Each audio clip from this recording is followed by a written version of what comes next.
Yeah, dynamic mics are old technology and you've got to shout into them to be heard. Not true.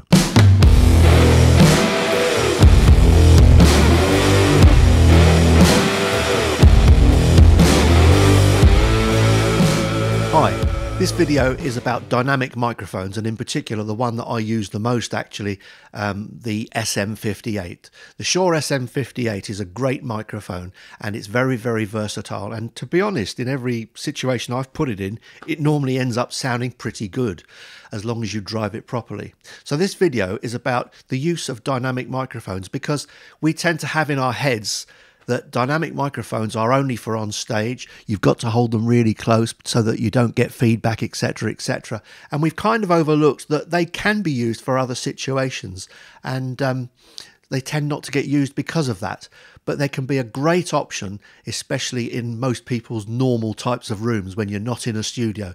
So we're going to take a look at the SM58 in particular and how dynamic microphones actually can be used. So now I'm in the worst room for sound, and that's the kitchen. Lots and lots of hard surfaces. It's not a particularly large room, so most microphones suffer in here, and this is no exception. Although it's cardioid and hopefully it will reject everything hopefully from the back, I still can't help the fact that sounds are going to be coming from the rear and reverberating off the back there with the cupboards and everything like that. So it does make an awful lot of difference the kind of room that you're in. But the nice thing about dynamics is they're pretty good at rejecting softer sounds behind them, and hopefully that will reduce it.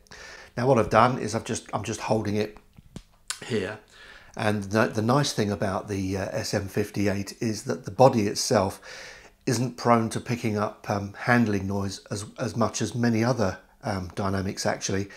I've got lots of dynamic microphones, and the first thing I test is how they react to the way you hold when you hold them. So if I hold this one here and just tap it, now that's actually pretty good in comparison to many other microphones. Now another thing that you would do in a room like this is to get rid of those reverberations is just get the microphone closer, and that's the only choice you have if you want really crisp sound in a room like this. Okay, now for this shot what I'm doing is I'm holding the microphone pretty close to my mouth, and that's when the old proximity effect could start coming into play. So the sound will be bassier, but actually hopefully it will have reduced the amount of reverberation that you've got in the recording.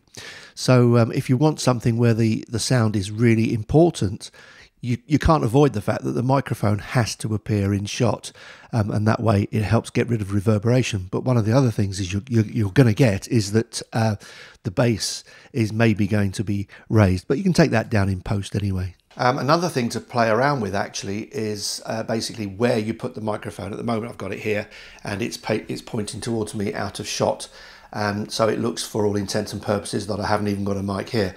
Now another way that we use microphones is to boom them.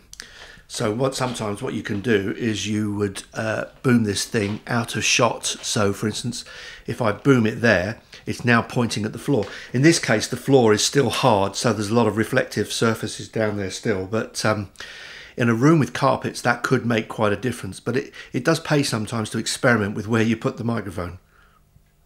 That sounds a bit dodgy. Well, this is a more normal setting where we've got carpets on the floor. It's a normal front room, and again the microphone is out of reach here, you can't see it, and I've got it pointing upwards. Now it's pointing upwards and slightly in, so it's kind of pointing towards my head, and hopefully the reverberation isn't too bad. But again, if you put it in a different position, by putting it in that position there, basically it's now pointing down into soft tissue and carpet, very soft tissue in my case down here. There it is. If it's pointing down into the carpet, there's less coming back, which is nice. You're using the natural the natural sort of reverberation that's in the room from the carpet. So rather than picking up reverberation from the ceiling, you're getting much less from the carpet, and that might deaden the sound. Now I can't put it up too high because I've just put a short lead on, but just to get down, there you are, I'm down now. That's the sound of the microphone kind of boomed, pointing down at the floor.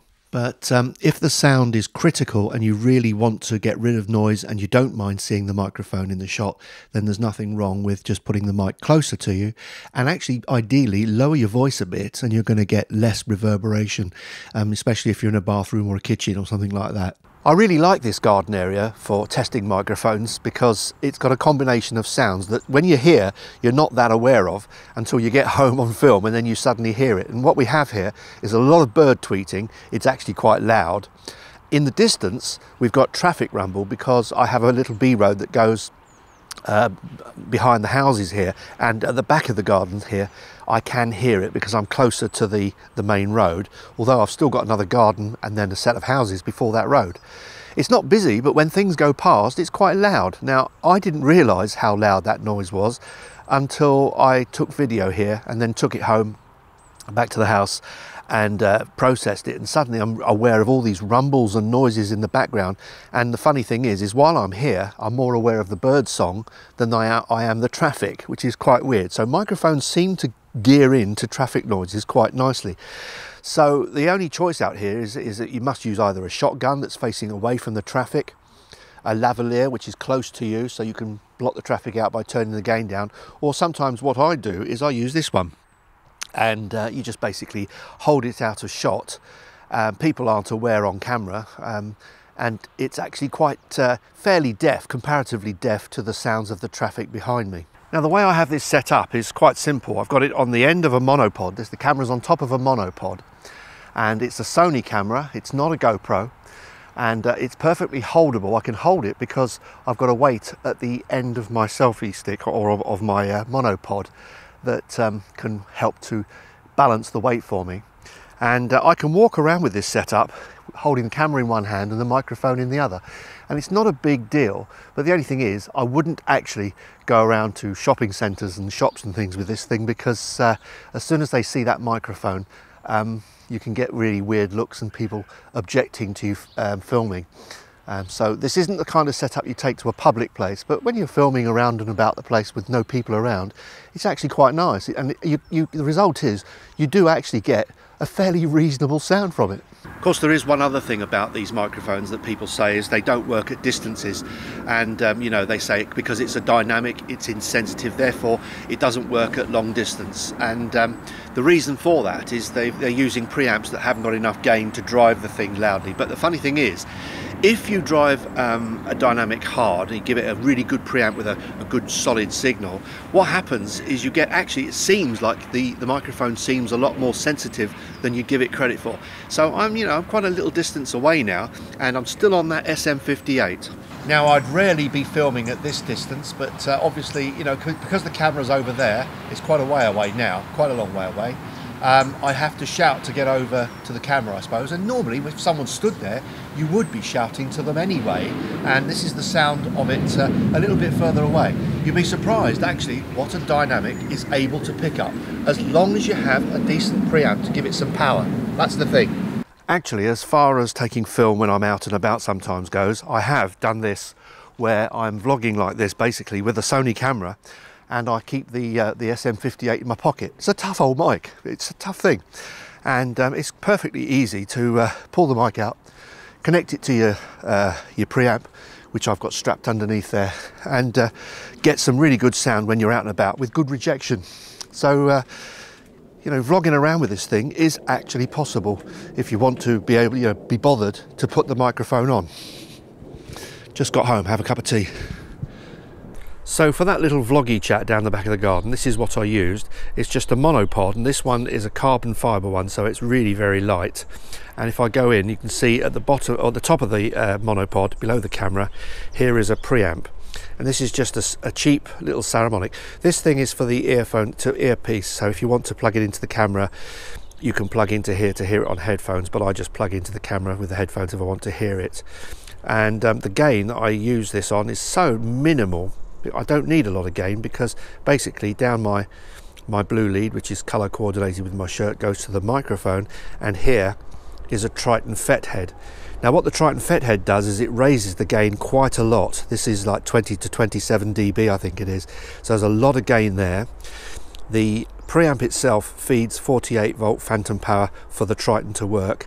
By the way, the Triton doesn't pass the 48 volts to the microphone itself. And then up above is my camera, and I've got that set to minimal volume. So this is my portable setup that I would use out and about if there aren't too many people around, because once they see that microphone they can all get a bit funny. So the purpose of this video has been to try and show that the dynamic microphone is in fact more versatile than people might make you believe. The traditional way of looking at them has been to say, you know, only hold them very close, and that's what they're for singers on stage. They're restricted in range, etc., etc. When in fact, actually, they can be used in a multitude of situations, more than people would think, even as a shotgun microphone, as I did outside in the garden, which was quite funny. All I did was just raise the gain and walk away. It's a cardioid microphone after all. The fact that its frequency goes from roughly, normally they go from about 50 to about 15, is not really of any consequence, mostly for the voice, because our voices don't go down below 50, and normally we want to cut that off anyway. And above 15, well, my hearing goes to about 14 and a half. My daughter's goes to 20. She's like a bat. Actually, I think she goes a bit further, but our speech is basically sat right in the center, and dynamic mics cover that pretty well. The only thing I would say is if you're going to use a dynamic microphone and you're looking for one, sure, there are some really cheap dynamics around. And I do wonder sometimes if this is why some dynamics have got themselves a bad reputation, because they're not quite as good as some of the better ones. One of the better ones, of course, is the Shure SM58. It's a dynamic microphone. And inside there is the tiny little dynamic capsule, very similar to this one here I'm using now on the SM58. And basically, I find the SM58 can sound extremely good. And I would say if you're going to get a dynamic microphone, try and get a decent one that's really, that works well. I've been through a lot of dynamic microphones, and I've found that a lot of them do have things that I feel are lacking, or the sound is skewed somewhere, or I'm not quite happy about something in the sound. But generally, I must say, with the SM58, I normally find that the recordings I make are pretty good. And funnily enough, when I have used the SM58 in the middle of videos and things, no one has mentioned the fact that the microphone has even changed, or that the sound is bad. And the SM58 does a really good job in most cases. The idea that it's old technology, I think, is a bit silly.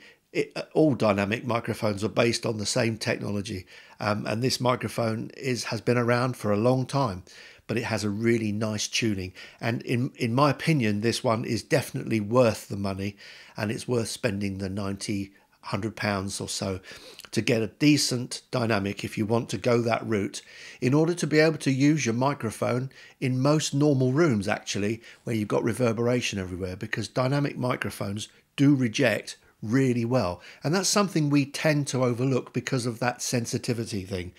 Once you get a good preamp going there, you give it some gain, these things can be sensitive. And they're surprising, actually, in that respect. I'm quite surprised that some of the things I've captured on this SM58 at very, very long distance. If you enjoy my videos, please subscribe, and I hope to see you next time. Cheers for now.